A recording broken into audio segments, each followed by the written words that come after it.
രാജ്യം ഒരു യുദ്ധത്തിൻ്റെ മുഖത്ത് നിൽക്കുമ്പോൾ ചിലർ പാകിസ്ഥാന് വേണ്ടി കരയുകയാണ്. പാകിസ്ഥാനിലെ കുഞ്ഞുങ്ങൾ, പാകിസ്ഥാനിലെ സ്ത്രീകൾ, പാകിസ്ഥാനിലെ പാവപ്പെട്ട ജനങ്ങൾ അവരെന്ത് ചെയ്തു എന്നൊക്കെ ചോദിച്ച് ഇന്ത്യൻ ആർമി, ഇന്ത്യൻ സൈന്യം പാകിസ്ഥാന് നേരെ നടത്തുന്ന പ്രതിരോധത്തെ വില കുറച്ച് കാണിക്കാനും അവമതിക്കാനും ചില ആളുകൾ വരുന്നുണ്ട്. അതിലൊരാൾ, പ്രധാനപ്പെട്ട ആൾ CPM-ൻ്റെ പ്രധാനപ്പെട്ട നേതാവായ M. സ്വരാജാണ്. സ്വരാജ് ഒരു പോസ്റ്റ് ഇട്ടു, എല്ലാ യുദ്ധവും കുഴപ്പമാണ് എന്നൊക്കെ പറഞ്ഞിട്ട്. ഇന്ത്യ പാകിസ്ഥാനിലെ തീവ്രവാദ കേന്ദ്രങ്ങൾ മാത്രം, ഒരൊറ്റ സാധാരണ ജനത്തിന് പോലും പരിക്കുണ്ടാവാതെ തീവ്രവാദ കേന്ദ്രങ്ങൾ ആക്രമിച്ചപ്പോഴാണ് യുദ്ധം പരിഹാരമല്ല എന്ന് പറഞ്ഞ് സ്വരാജിൻ്റെ പോസ്റ്റ് ഇട്ടത്. അപ്പോൾ സ്വരാജ് മാർച്ച് 30-ന് ഒരു പോസ്റ്റ് അവസാനം ഇട്ടത്. അത് കഴിഞ്ഞ് ഏപ്രിൽ 28-ന് ഫേസ്ബുക്കിൽ ഒരു പോസ്റ്റ് ഇട്ടു, ഷാജി N. കരുൺ മരിച്ചപ്പോൾ. അതായത് മാർച്ച് 30-നും ഏപ്രിൽ 28-നും ഇടയ്ക്കുള്ള ഏതാണ്ട് ഒരു മാസത്തിനിടയ്ക്കാണ് ഏപ്രിൽ 22-ന് പഹൽഗാം കൂട്ടക്കൊല നടന്നത്. മതം ചോദിച്ച് പാകിസ്ഥാനിൽ നിന്ന് വന്ന തീവ്രവാദികൾ ഇന്ത്യക്കാരെ കൊന്നപ്പോൾ M. സ്വരാജിന് ഒരു കുറിപ്പും ഒരു പോസ്റ്റും ഒരു വേദനയും ഉണ്ടായില്ല. എന്നാൽ അതിൻ്റെ പ്രതികാരമായി പാകിസ്ഥാനിലെ തീവ്രവാദ കേന്ദ്രങ്ങൾ ആക്രമിച്ചപ്പോഴാണ് പിന്നെ M. സ്വരാജിനൊരു പോസ്റ്റ് ഇടാൻ തോന്നിയത്. അതിൻ്റെ പേരിൽ വ്യാപകമായ വിമർശനം ഉണ്ടായപ്പോൾ സ്വരാജ് വീണ്ടും ഒരു പോസ്റ്റ് ഇട്ടിട്ടുണ്ട്. ഞാൻ പറഞ്ഞതിൽ ഒരക്ഷരവും മാറ്റാൻ ഞാൻ തയ്യാറല്ല. സംഘികൾ ഇങ്ങനെയൊക്കെ പറയും, എൻ്റെ നിലപാട് യുദ്ധത്തിനെതിരാണ്. ഇന്ത്യ ഇപ്പോഴും യുദ്ധം പ്രഖ്യാപിച്ചിട്ടില്ല, ജനവാസ കേന്ദ്രങ്ങളെ ആക്രമിക്കുന്നില്ല, ഒരൊറ്റ പാകിസ്ഥാൻ സാധാരണ ജനത്തെയും കൊല്ലുന്നില്ല. എന്നിട്ടും സ്വരാജും പിന്നെ കുറേ സിനിമാക്കാരും, ശാരദക്കുട്ടിയോ എന്നോ മറ്റൊരു മഹതി എന്ന് പറഞ്ഞിരിക്കുന്നത്, എൻ്റെ ഗർഭപാത്രം പാകിസ്ഥാനിലെ കുഞ്ഞുങ്ങളെ ഓർത്ത് പിളരുന്നു എന്നാണ്. ഇതെന്താണ്? ഇവർക്കൊക്കെ എന്താണ് പറ്റുന്നത്? അല്ല, ഇങ്ങനെ ഒക്കെ സംസാരിക്കുന്ന ആളുകൾ നമ്മുടെ സമൂഹത്തിലുണ്ടാവും, ഉണ്ടാവില്ല എന്ന് നമ്മൾ കരുതാൻ പാടില്ല. രാഷ്ട്രീയ നേതൃത്വത്തിൽ നിൽക്കുന്ന ആളുകൾ അവർ സമൂഹത്തിൻ്റെ പൾസറിഞ്ഞിട്ടേ പ്രവർത്തിക്കാൻ പാടുള്ളൂ. അല്ലെങ്കിൽ അവർക്ക് അവരുടെ നേതൃത്വത്തിനും അതേപോലെ തന്നെ അവരുടെ രാഷ്ട്രീയ ഭാവിക്കും അതൊക്കെ അപകടമുണ്ടാക്കും. അത് മുഴുവനും ഞാൻ അങ്ങനെയാണ് പറയുന്നത്. കാരണം ഇവരെല്ലാം ഓരോ പോസ്റ്റ്, ഇപ്പോൾ ഒരു മാസം കഴിഞ്ഞിട്ടുള്ള പോസ്റ്റ് ഇടുന്നതാണല്ലോ. ഈ പോസ്റ്റ് ഇടുന്നതൊക്കെ രാഷ്ട്രീയ ലക്ഷ്യത്തിന് വേണ്ടി തന്നെയാണല്ലോ. അല്ല, ഒരു മാസത്തിനിടയ്ക്ക് പഹൽഗാമിനെ പറയട്ടെ, ഞാൻ ഒരു മാസത്തിനിടയ്ക്ക് പോസ്റ്റ് ഇല്ലല്ലോ, ഒരു മാസം ഇല്ല. അപ്പോൾ പോസ്റ്റ് ഇടുന്നതും പോസ്റ്റ് ഇടാതിരിക്കുന്നതും ഒക്കെ രാഷ്ട്രീയ ലക്ഷ്യത്തിന് വേണ്ടി തന്നെയാണല്ലോ. അവിടെ അവർക്ക് അവരുടെ ബാലൻസ് തെറ്റിപ്പോകുന്നു എന്നുള്ളതാണ് ഏറ്റവും പ്രധാനപ്പെട്ട കാര്യം. അവർക്ക് മനസ്സിലാവും, അവർക്ക് സംഖ്യകൾ എതിർക്കാം. ഇപ്പോൾ നമ്മളും സംഖ്യകളെ ന്യായീകരിക്കുന്ന ആളുകളൊന്നുമല്ല, അത് വേറെ പൊളിറ്റിക്സാണ്. പക്ഷേ ഒരു രാജ്യത്തിൻ്റെ വളരെ സെൻസിറ്റീവായിട്ടുള്ള ചില ഇഷ്യൂസ് വരുമ്പോൾ ആ സെൻസിറ്റീവ് ഇഷ്യൂസിനെ അതേപോലെ തന്നെ അവർ ഉൾക്കൊണ്ടെങ്കിൽ മാത്രമാണ്, അവർക്ക് ഇംബൈബ് ചെയ്യാൻ കഴിഞ്ഞെങ്കിൽ മാത്രമാണ് അവർക്ക് സ്വീകാര്യത ഉണ്ടാവുക. കാരണം പഹൽഗാമിൽ ആക്രമണം ഉണ്ടായ സമയത്ത് നമ്മൾ ഒറ്റയ്ക്കിരുന്നിട്ട് നമ്മൾ ഭയങ്കരമായിട്ട് നമ്മളുടെ ഹൃദയത്തിൽ വേദന ഉണ്ടായ സംഭവമാണ്. നമ്മൾ ആരോടും അതിനെക്കുറിച്ച് പറയുന്നില്ല, പക്ഷേ നമ്മൾ ഭയങ്കരമായിട്ട് വേദനിക്കുന്നു. കാരണം നമ്മൾ വളരെ നിസ്സഹായരാണ് ശരിക്കും പറഞ്ഞാൽ. അത്രമാത്രം പൈശാചികമായിട്ടുള്ള രീതിയിൽ വെറുതെ നടക്കുന്നതായിട്ടുള്ള മനുഷ്യനെ കശാപ്പ് ചെയ്യുന്ന ഒരു മനസ്സുണ്ട്. ആ മനസ്സിനോട് നമുക്ക് ഒരിക്കലും പൊറുക്കാനായിട്ട് പറ്റും. പോസ്റ്റ് ഇടേണ്ട ഒരു സമയമായിരുന്നു. ആ സമയത്ത് പോസ്റ്റ് ഇടുന്നതാണ് ഇന്ത്യയിലെ മനുഷ്യരുടെ വൈകാരിക നിലയുമായിട്ട് തുലനം ചെയ്യാനായിട്ട്, അതിനൊപ്പം നിൽക്കാനായിട്ട് കഴിയുന്ന അവസ്ഥ എന്ന് പറയുന്നത്. അതിടേണ്ടത് രാഷ്ട്രീയ ആവശ്യം കൂടിയാണെന്നാണ് ഞാൻ. എന്തുകൊണ്ടായിരിക്കും അത് മറന്നു കളയുന്നത്? സ്വരാജ് ഇടാത്തത് എന്തുകൊണ്ടായിരിക്കും? അല്ല, അവിടെ സ്വരാജ് മുമ്പിട്ടിരുന്നൊരു പോസ്റ്റ് ഉണ്ട്. അതായത് ഹമാസ് എന്ത് തന്നെ ചെയ്താലും അത് ശരിയാണ് എന്ന് ഇസ്രായേലിലെ കൂട്ടക്കൊലയെയും ബലാത്സംഗങ്ങളെയും ന്യായീകരിച്ചുകൊണ്ടൊരു പോസ്റ്റ് ഇട്ട ആളാണ്. അങ്ങനെ ഉണ്ടെങ്കിൽ പഹൽഗാമിലെ ആക്രമണത്തെക്കുറിച്ച് പുള്ളി പോസ്റ്റ് ഇടാത്തത് അവർ ചെയ്തത് ശരിയാണെന്നുള്ള തോന്നലുകൊണ്ടാണോ? ഇവർ ഞാൻ പറഞ്ഞില്ലേ, ഇവർക്ക് ബാലൻസ് തെറ്റിപ്പോകുന്നതിൻ്റെ ഫലമായിട്ടുണ്ടാകുന്ന ദുരന്തങ്ങളാണ്. ഒരിക്കലും പോസ്റ്റ് ഇടാണ്ടിരിക്കും. അതെ, അല്ലെങ്കിൽ കൃത്യമായിട്ട് എല്ലാ വിഷയങ്ങളിലും പോസ്റ്റ് ഇടാൻ ബാധ്യസ്ഥരാണ്. റിയാക്ട് ചെയ്യുന്ന സമയത്ത് നമ്മൾ പഹൽഗാമിലെ കൂട്ടക്കൊലയെ അപലപിച്ചാൽ മുസ്ലിങ്ങൾ എതിരാകുമെന്ന് തോന്നിക്കാണും. അല്ല, അങ്ങനെ തോന്നിയാൽ പിന്നെ അവൻ്റെ രാഷ്ട്രീയ ഭാവി എന്ന് പറയുന്നതിനിടയിൽ ദുരന്തപൂരിതമെന്ന് പറയാൻ പറ്റുള്ളൂ. മനസ്സിലായി? അല്ല, അങ്ങനെ പറയാൻ പറ്റുള്ളൂ. കാരണം എന്ന് വെച്ചാൽ ഈ രാഷ്ട്രീയത്തിന് അങ്ങനെ പ്രത്യേകമായിട്ടുള്ളൊരു മാതൃകയൊന്നുമില്ല. ഓരോരോ സാഹചര്യങ്ങൾ വരുമ്പോൾ ആ സാഹചര്യങ്ങളോട് നിങ്ങളെങ്ങനെ റിയാക്ട് ചെയ്യുന്നു, നിങ്ങളുടെ റിയാക്ഷനിൽ നിന്നാണ് നിങ്ങളെ എന്ത് ചെയ്യുന്നത് സമൂഹം തിരിച്ചറിയുന്നത്. അപ്പോൾ ഇവിടെ സംഖ്യകൾക്കെതിരായിട്ട് നിൽക്കാം, അതൊന്നും കുഴപ്പമൊന്നുമില്ലാത്ത കാര്യമാണ്. കാരണം സംഖ്യകൾ ഉയർത്തുന്നതായിട്ടുള്ള രാഷ്ട്രീയത്തിനൊപ്പം നിൽക്കേണ്ട കാര്യമില്ല. പക്ഷേ ഒരു രാജ്യത്ത് സംഭവിച്ചുകൊണ്ടിരിക്കുന്നതായിട്ടുള്ള സംഭവ വികാസങ്ങളോട് നിങ്ങളൊരു മനുഷ്യൻ നിലക്കും, നിങ്ങളൊരു പ്രസ്ഥാനത്തിൻ്റെ പ്രതിനിധി നിലക്കും എങ്ങനെ പ്രതികരിക്കണം എന്നതിന് കൃത്യമായിട്ടുള്ള കാഴ്ചപ്പാടുള്ളവർക്ക് മാത്രമാണ് പരിക്കില്ലാതെ മുന്നോട്ട് പോകാൻ പറ്റുക. ഇയാൾക്ക് പരിക്ക് പറ്റിയിരിക്കും. അതേപോലെ ഹമാസിൻ്റെ വിഷയം, ഹമാസാണ് യഥാർത്ഥത്തിൽ ഈ പാലസ്തീൻ എന്ന് പറഞ്ഞ സാധനം ഇല്ലാതാക്കുന്നതിന് കാരണക്കാരായി മാറി. പാലസ്തീൻ കോസ് പാലസ്തീൻ നശിപ്പിച്ചത് അവരാണെന്നുള്ള കാര്യത്തിൽ വലിയ തർക്കമുണ്ട്. ഇസ്രായേൽ ചെയ്യുന്നത് അതിനേക്കാൾ നിഷ്ഠൂരവും അതേപോലെ തന്നെ പൈശാചികമായിട്ടുള്ള പ്രവൃത്തിയാണ്. ഒരു കാരണവശാലും നമുക്ക് അംഗീകരിക്കാൻ പറ്റാത്തതാണ്. പക്ഷേ അങ്ങനെ അംഗീകരിക്കാൻ പറ്റാത്ത കാര്യം ചെയ്യാൻ അവർക്ക് ആയുധം നൽകിയത് ഹമാസാണ്. ചെയ്തല്ലേ പറ്റൂ, അവരില്ലാണ്ടാവും. അതാണ് പ്രശ്നം. അവിടേക്കാണ് വിഷയം വരുന്നത്.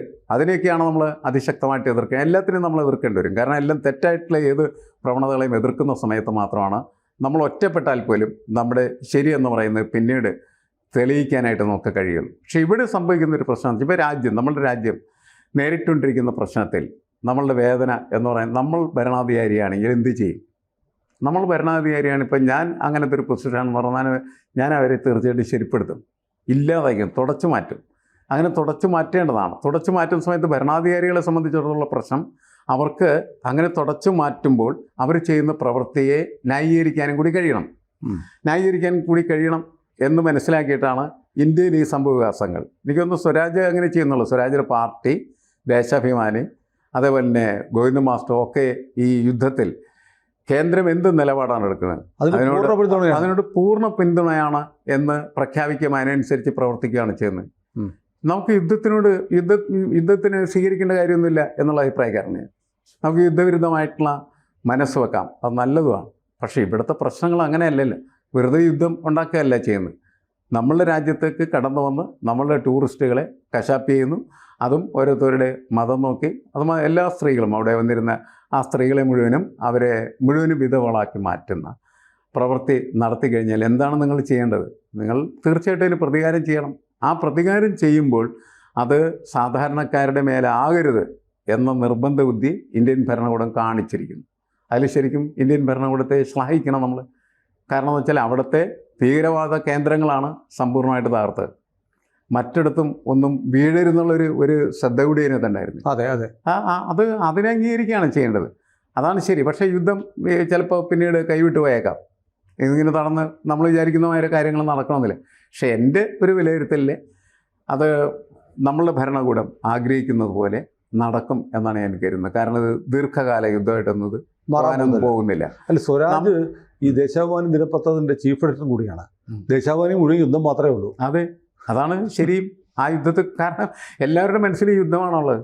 കേരളത്തിലും അതേപോലെ തന്നെ ഇന്ത്യയിലുമൊക്കെ ഉള്ള എല്ലാ മനുഷ്യരും അതിനെ വളരെ ശ്രദ്ധയോടുകൂടി അവരാഗ്രഹിക്കുന്ന ഇങ്ങനെയാണ്. പാർട്ടിയും അടിച്ച് തകർക്കേണ്ടതിനെ തകർക്കണം. പാർട്ടിയും പത്രവും ദേശാഭിമാനി ഇത്ര വലിയ പിന്തുണ കൊടുക്കുമ്പോൾ സ്വരാജ് മാത്രം ഇങ്ങനെ മാറി ചിന്തിക്കാൻ കാരണം ആരോ പറഞ്ഞു കേട്ടു, സ്വരാജ് നിലമ്പൂരിലെ സ്ഥാനാർത്ഥി സ്വരാജാണ്, അവിടുത്തെ മുസ്ലിങ്ങൾക്ക് നോവാതിരിക്കാൻ വേണ്ടിയിട്ടാണെന്ന്. അല്ല, ഇത് ഈ ഒരു ടാക്ടിക്സ് ഉണ്ടല്ലോ, ഈ മുസ്ലിങ്ങളുടെ കൂടെ നിന്ന് അവരുടെ വികാരം ചോർത്തി പ്രീണനം നടത്തി വിജയിക്കാം എന്ന് പറയുന്ന ഒരു സങ്കല്പമായിട്ട് കമ്മ്യൂണിസ്റ്റുകാരോ കോൺഗ്രസ്സുകാരോ ഇപ്പോൾ BJP-ക്കാർ പോലും വേണമെങ്കിൽ ഈ മുസ്ലിം പ്രീണനം ചില സ്ഥലങ്ങളിലൊക്കെ നടത്തുന്നു.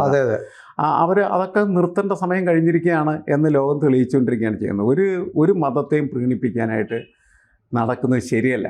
കാരണം ഇവിടെ ഈ വിഷയം എന്തുകൊണ്ട് എന്താണ് ഈ പാകിസ്ഥാൻകാർക്ക് ഭ്രാന്താണ് എന്ന് നമ്മൾ ചോദിക്കും. കാരണം നമ്മളെപ്പോലെ ലോകത്തെ ഏറ്റവും ശക്തമായിട്ടുള്ളൊരു സൈന്യ ശക്തിക്ക് നേരെ കല്ലുലിച്ചെറിയുക എന്ന് പറയുന്ന തരത്തിലുള്ള പ്രവൃത്തിയാണ് അവർ നടത്തിക്കൊണ്ടിരിക്കുന്നത്. അപ്പോൾ അവർക്ക് പ്രാന്തല്ലെന്ന് ചോദിക്കുന്നത് കൃത്യം പ്രാന്താണ്. ആ ഭ്രാന്ത് അവർക്കുണ്ടായത് മതം വഴിയാണ്. മത തീവ്രതയാണ് ഇവരെ ഭ്രാന്തന്മാരാക്കി മാറ്റിയിരിക്കുന്നത്.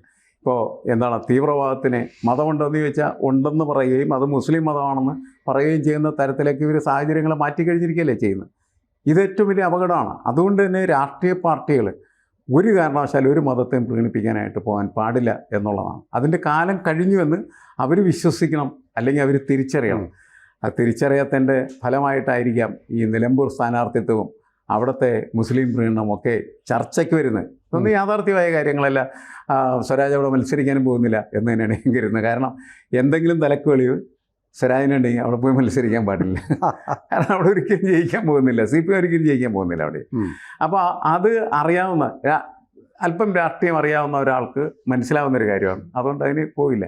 പിന്നെ ഈ കേരളത്തിൽ CPM തിരിച്ചറിഞ്ഞിട്ടുണ്ട് മുസ്ലിം പ്രീണനം CPM-നെ നശിപ്പിക്കുമെന്ന്. അതുകൊണ്ട് അവരതിൻ്റെ കൂടെ അല്ല എന്നാണ് ഞാൻ മനസ്സിലാക്കണം. പല നേതാക്കളും ചിലപ്പോൾ അങ്ങനെ നടക്കുന്നുണ്ടാകാം. ഞാൻ ഇപ്പം ചെന്ന് പലപ്പോഴും അതിശക്തമായിട്ട് ടെലിവിഷനിലും അതേപോലെ തന്നെ എഴുത്തിലൊക്കെ പ്രകടിപ്പിച്ചത് ഈ കരീമിക്ക എന്ന് പറയുന്നത് ഒറ്റ മുദ്രാവാക്യത്തോടെയാണ് CPM നയിച്ചത്. കരീമിക്ക ഇതുവരെ ഇല്ലാതിരുന്നത് കരീമിക്ക. അതാണ് അത് അവർ മനസ്സിലാക്കി. ചോറെഴുതി പോസ്റ്റർ അടിച്ചു. അതെ, ഇപ്പൊ അവര് തിരിച്ചറിയുമ്പോൾ അവര് ശക്തമായിട്ട് അതിനെതിരെ അങ്ങനത്തെ ഒരു സമയം വേണ്ട എന്നുള്ള നിലപാടിലെത്തിയിട്ടുണ്ട്. അതാണ് ശരി. അങ്ങനെ വരണം. അങ്ങനെ യുദ്ധത്തിന്റെ കാര്യത്തിലും അത്തരത്തിലുള്ള നിലപാടാണ്. രാഷ്ട്രം എടുക്കുന്ന നിലപാടിനൊപ്പം നിൽക്കലാണ്.